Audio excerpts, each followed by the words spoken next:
I know for sure you guys thought I quit this time. Can't quit just yet. Just been really busy with AI automations and building clankers out for clients. But we're back with another one from Moose on the Loose. He's talking about, I think it's bans. Trump is banning corporate home ownership in the States. What does that mean for Canada's real estate market? Not going to waste any time, guys, because today I'm ultra busy. So we're actually going to increase his playback speed here.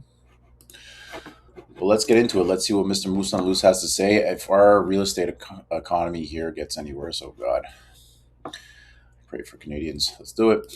There is a certain race, I think, that is on here now, and we're part of it. I don't even know where to start. Welcome back to Moose and Loose. My name's David. Today we've got Donald Trump removing America from 66 organizations. We have him dropping the hammer on corporations' ability to buy family homes in America. This is huge. Meanwhile, Mark Carney is twiddling his thumbs, doing absolutely nothing. We've got a ton of stories here. Let's jump into this. Starting this one off, we got Marty up north posting this from 388, showing the aggregate here of all the polls that have come out for a while in the last year or so, 2 years. The main thing to note here and what he's pointing out is the NDP and the Green Party's rise.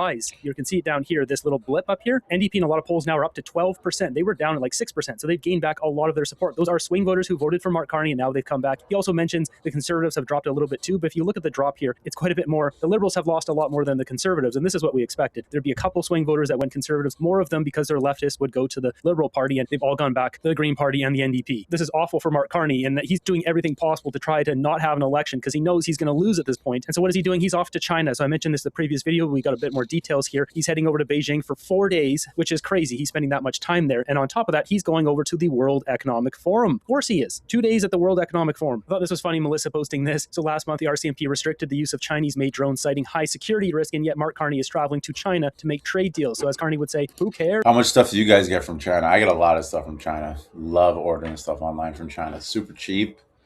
I mean, quality is decent for how much you pay. Maybe Carney's going for the same thing.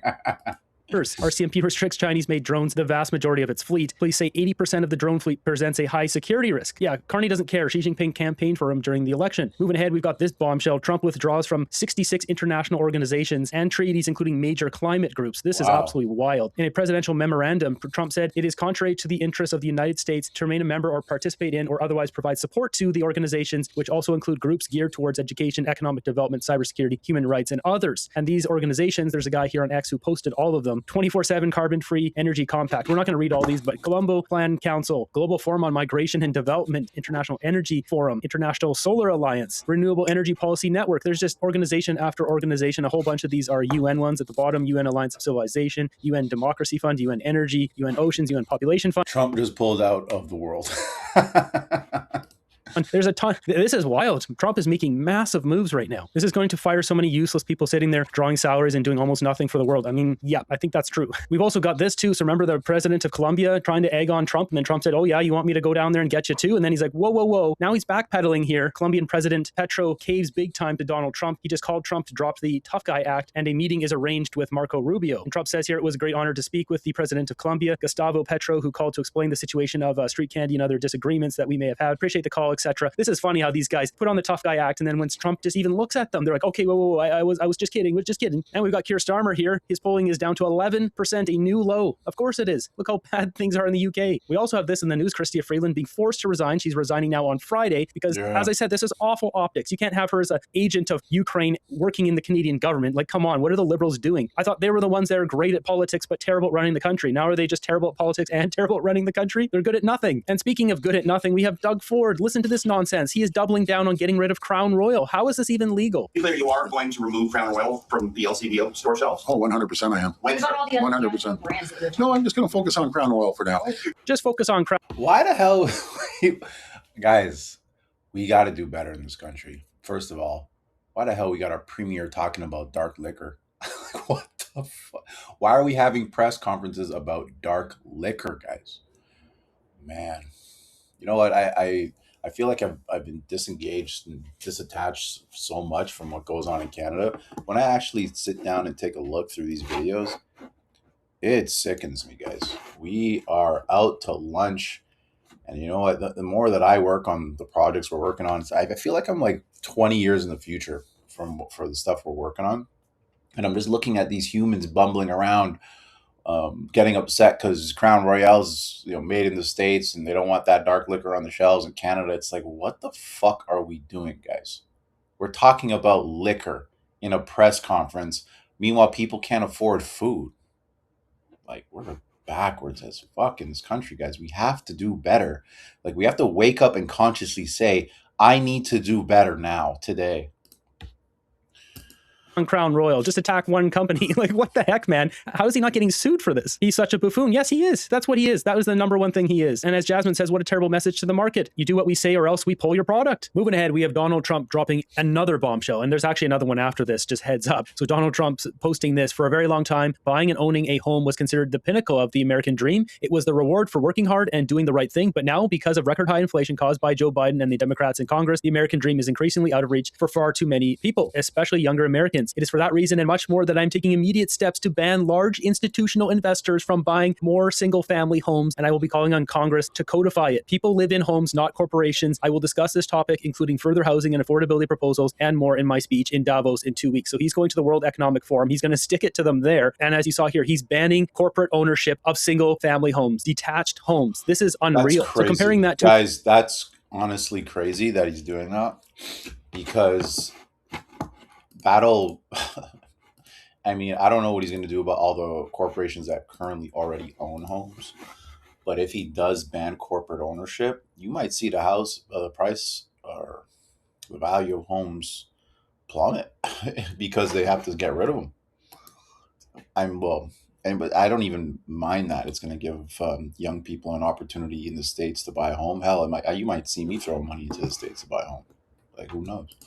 To the U.S. housing market right now, it says it's reached its most unaffordable level in history. It says 2025 bubble. This is what Trump's trying to bring down here. And if you've been following my channel now since the beginning, this is what I came out with. And I said we should be doing in Canada. We should be banning corporations from buying homes. I haven't talked about it in a while now, but I used to manage my ex-wife's notary office. I did trust accounting for her, where we did about $10 to $12 million of real estate deals per month. I have a lot of knowledge in real estate. And when I started my channel, I said we should be banning corporate ownership of homes in Canada, period. And that's what Donald Trump is doing here. Now, the few details on this is for single-family detached homes. This isn't for apartments or land. I'm assuming this would be for townhouses, but we don't know. We do have this here, immediately taking steps to ban large institutional investors from buying more single-family homes. This is going to have a couple effects here. The first one is the stock market. Now, Trump announcing this, Blackstone stock went from 164 all the way down to 146, as this guy points out, $18 billion lost in one day. The very same Blackstone here with the CEO and chairman, Stephen A. Schwartzman. Funny enough, as you can see here, he chaired President Trump's Strategic Policy Forum in 2017, donated $33.5 million to Republican candidates. I'm curious what his opinion of this is, seeing how Blackstone lost $18 billion in value today. This is the same Stephen A. Schwartzman had meetings with Mark Carney at WF in Davos. The same Blackstone that invested $150 million in Western LNG Houston, which owns Western LNG Vancouver, which is investing in KSI Lisbon's LNG. And it's the very same Blackstone that Mark Carney is invested in right there, Blackstone Group. So Mark Carney's stock here taking a big hit. So aside from the stock market there, this is going to have major implications for Canada, not only America. We've got this guy posting, Canada is talking about letting foreign companies buy our homes in 2027. This is what the Carney Liberals came out with. They're thinking of dropping the foreign home ownership ban in 2027, which is insane. We don't need that to come back ever. We should have foreign... If they drop foreign a buyer ban in Canada, Canadians will never be able to afford homes again. And I hope I'm going to immortalize my words here by putting it on YouTube. If they drop a foreign ban on buying Canadian homes, people born in Canada will never be able to afford to buy homes again, guys. Remember I said that.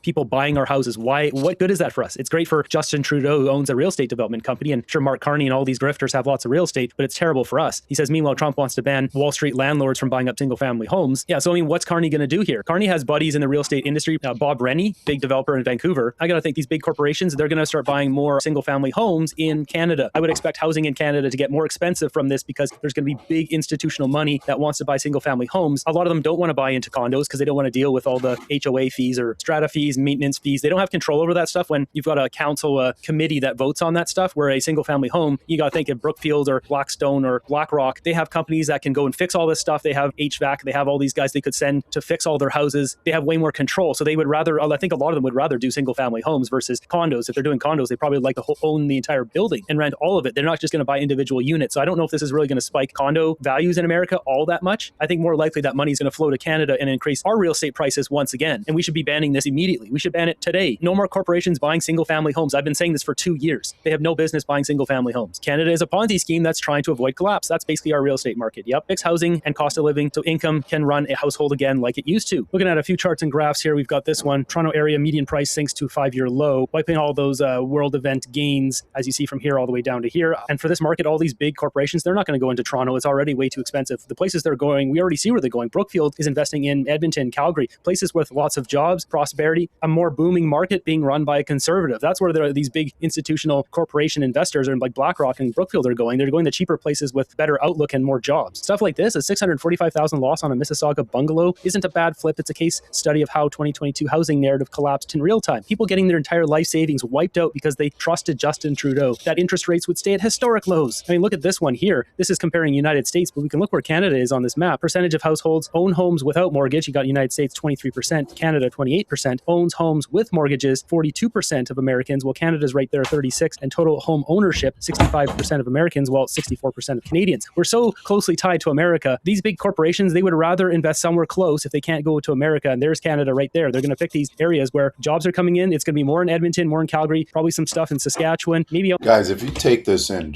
I was just thinking about the numbers. 64% of Canadians own homes. 64%. If this market even buckles for a second, we're going to have Canadians' retirements wiped out because of how entrenched their livelihoods are in their homes. Like when we were running the prices up for the past 10, 20 years, I don't think anyone was considering endgame for any of this and what would happen if there was no more buyers. Because Canada's clearly run out of buyers, where we're having to consider foreign buyers for our homes. If that happens, Canadians and the wages that we're paid here are not going to be able to afford the homes in the cities to which they work. And this is why I got to stress, guys, you need to start thinking global citizen. I am part of a global network of sophisticated dimensions and aspects of policies and economics, technology. And I need to sort of acclimate to that and think about how all of that stuff affects me. So for me, that realization happened when I was in my early 20s. I quickly saw people were using their phones more. People are using stuff online more. So I just devoted everything to digital. So, I'm safe. I'm good. Thanks, previous Alex. But if you were the type of person that put your entire life savings, like borrowing from other people just to get a down payment on a house where your mortgage is now beyond your salary, you're going to have a big issue if Trump does something like this. Just imagine all the people that are looking at a choice between living in the States and Canada. If prices of homes start dropping in the States, you might have Canadians say, hey, we have a better chance of being prosperous or even have a sustainable lifestyle down south. It's really fascinating to see what the U.S. does and the types of decisions their leadership makes. I mean, it's Trump. Like it's the Trump factor. This guy can turn the whole country on its head on a dime. But at the very, very least, this type of policy is going to help Americans afford homes, and that's going to drive the economy. Like when people have home ownership to look forward to, they start having kids. They start giving birth to workers for the capitalist machine. So, this is good for America. If Carney drops the foreign buyer ban in Canada, it's over for our real estate market. It no longer belongs to Canada. Maybe out in Atlantic Canada and some more rural places in British Columbia, watch the housing prices start to skyrocket. And on top of this, we have Trump with this one saying President Trump says executives of U.S. defense contractors will no longer be allowed to make more than $5 million unless they build new and modern production plants. Trump also says he's banning dividends and stock buybacks for defense companies until these problems are rectified. This is wild. Defense contractors are currently issuing massive dividends to their shareholders and massive stock buybacks at the expense and detriment of investing in plants and equipment. It's basically taking stock out of the market, increasing their value do, which is good for them, but I mean, it doesn't offer anything back. He goes on to say, no executive should be allowed to make in excess of $5 million, which is, as high as it sounds, is a mere fraction of what they're making now. And then he goes on to say, therefore, I will not permit dividends or stock buybacks for defense companies until such time that these problems are rectified. I mean, when they're getting American tax dollars, this is completely justified. Trump is just swinging here, coming out with policy after policy, not to mention trying to get Greenland and Venezuela. And with this news, we see wild swings in the stock market. So this is Lockheed Martin's stock. It absolutely tanked from Trump's tweet here, going from 532 all the way down to 497. And then it spiked all the way back up and higher when 2 hours later, President Trump said the U.S. military budget should be raised to 1.5 trillion, and the stock is now up 7%. It's just insane. We also got Pierre Poilievre posting this: a new million barrel a day pipeline to the Pacific could generate 30 billion every year for our economy. That is twice the total value of all cargo that comes in and out of the St. Lawrence Seaway every year. Time for Carney to get out of the way and let Canadians build the pipeline. He is pressing hard here. Carney's first response is to go run away to China. Really shows where his priorities are. While we're talking about the pipeline, I thought this was very thought-provoking. This guy here, Pascal, saying most people don't realize that Canada's oil transformation and transport are 100% dependent on the U.S. Today, we have almost no way to export oil elsewhere, none that is economically viable. That's what Canada voted for the last few decades. I mean, we've only got basically Trans Mountain here, which just opened up barely last year. So he's right. Like, we're basically completely landlocked, which is ridiculous. So, I mean, we should be getting this one out to Prince Rupert ASAP. Moving over to CTV here, we got Scott Moe here being asked about the pipeline. Vassy essentially asking the same question over and over. Scott lays it out straight. I wanted to start off on the post this week from you online in response to essentially what's unfolded with Venezuela and Trump's desire to see more U.S. access to Venezuelan oil. From everything I've read, it's nowhere near a given that Venezuela will be able to increase its oil exports. Does it really make sense for Canada to pursue new policies or pipelines here to counter a threat that I can't really find a single credible expert say will definitely materialize? First off, that's a dumb question. Like, I get she's trying to be bad cop and that. She can ask a good question even under the veil of common sense. Like, come on, that's a dumb question. Obviously, this is going to affect our exports. To what level, we don't know, but it's going to affect it. I mean, come on. Well, it's three things. One, there's some existing production from Venezuela. If that finds its way to the U.S. market, that's one thing. It could potentially displace Western Canadian oil. The second thing is, if there is investment, you could see increased not only export capacity for Venezuelan oil, but increased production as well. That could replace Western Canadian oil in the U.S. However, we also need to understand that oil is sold in a global marketplace, and Canadian oil can be sold in a global market as well. What's restricted that, and 95% of oil from our province goes to the U.S. because we've been restricted on our ability to actually get it to the West Coast or to a port of any kind. And so, the race is on, I think, definitely for Canada to expand our ability to get our products, all products, including oil, but other products as well, to global markets around the world to ensure our port capacity, our rail capacity is operating at a level that the world can access the products that we are producing so that we can continue to secure our economic future as Canadians. So, guys, okay, that's the odd one. What if you could clean your retainer at the touch of a button? No more brushing or tablets. Over 4 years ago, our team of engineers there is a certain race, I think, that is on here now, and we're part of it. I certainly understand your point about the race and the political and economic impetus to diversify markets, but does the business case exist? And I'll go back to my original question, which is... Yeah, it does. We know the business case exists. We've had numerous countries come to us and say, hey, sell us your product. China even said they want more of our oil. And sure, we're not going to cozy too close to China, but I mean, sure, we can sell them some more oil. We can sell our... So this is something that my God, and I have a basic understanding of geopolitics. But if we were so entrenched with trade when it comes to oil with the States and then disengaging from that exchange or those transactions while the U.S. completely takes over the heavy oil in Venezuela, what are we doing, guys? What are we doing? I haven't had enough coffee yet I haven't enough caffeine to really get amped about these reactions, but I can already I'm starting to feel myself get amped because I'm looking at our economy. I'm just like, do we have anything going right now? Do we have the oil? The oil is supposed to be our best bet. We don't even have the ability to ship it outside of the States. Real estate, we're now looking at Trump banning corporate ownership while Canada is potentially freeing up foreign buyers. It's like, every single day I'm seeing something worse and worse in this country. And I'm just trying to keep it together, guys. I'm just a lowly technologist trying to build automations for, more technological future. But just taking this stuff in, man, it makes me sick to see how badly we're doing. Moose on a Loose obviously curates it really well to make you get those feelings, but this is why I don't do YouTube and stuff, guys. Because I don't know about all of the nuances that happen, politics and crude oil economy, stuff like that.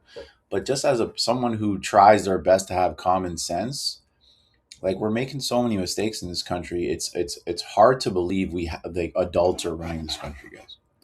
Sell our LNG to other countries. We can sell it to India, Germany. There's a bunch of them. Justin Trudeau said there was no business case when there was numerous business cases. I'll agree with her style of interviews here where it's always bad cop. It's better to just dig down on a topic and ask a better question. Comes down to it, Mark Carney doesn't care about these projects because that's not where all his money is. His money's in Stripe. His money's in carbon capture. I had this interesting clip sent to me. This is someone from Venezuela talking about what it's really like to live under Maduro. Listen to this. She talks of how Maduro and his goons were pew-pewing people who just simply had his Venezuelan flag down in the crowd. Not just Maduro standing back and watching, but actively pew-pewing himself. Was there with my mom. We were in the protest. We started to get shot at from the top, and the order was that anybody that was wearing the flag as a shirt or anything, we were to be shot. And one of the people that was shooting down at protesters, at Venezuelans, was Maduro.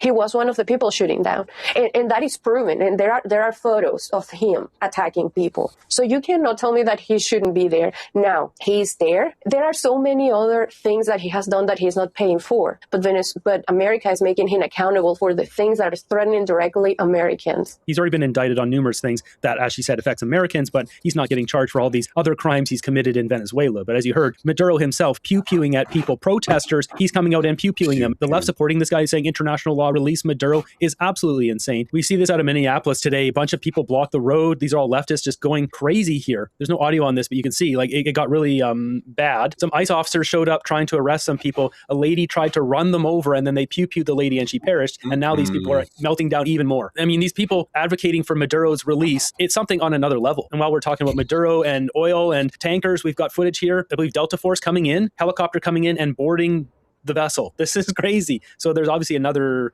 helicopter or something that's filming this with night vision goggles or night vision cameras. This is how they commandeered this ship and took the oil. And while we're talking about oil, we've got David Eby here asked about getting a new pipeline built through to British Columbian Tidewater. What do you think his reply is? Given what is happening in Venezuela and all the discussions around oil, Premier, are you feeling some more pressure to lift the tanker ban and approve a pipeline? There's so much discussion around oil right now. But given that the U.S. is going to soon have access to cheaper Venezuelan oil, does that change the discussion for you? First of all, so he babbles about Maduro a bit there. Nothing all that important. And here's his response on the pipeline. The second component of your question is an important one. You might be able to, you can't see it behind me right now, but there is a publicly owned pipeline that feeds into Vancouver Harbor here. It is publicly owned. It's not a capacity.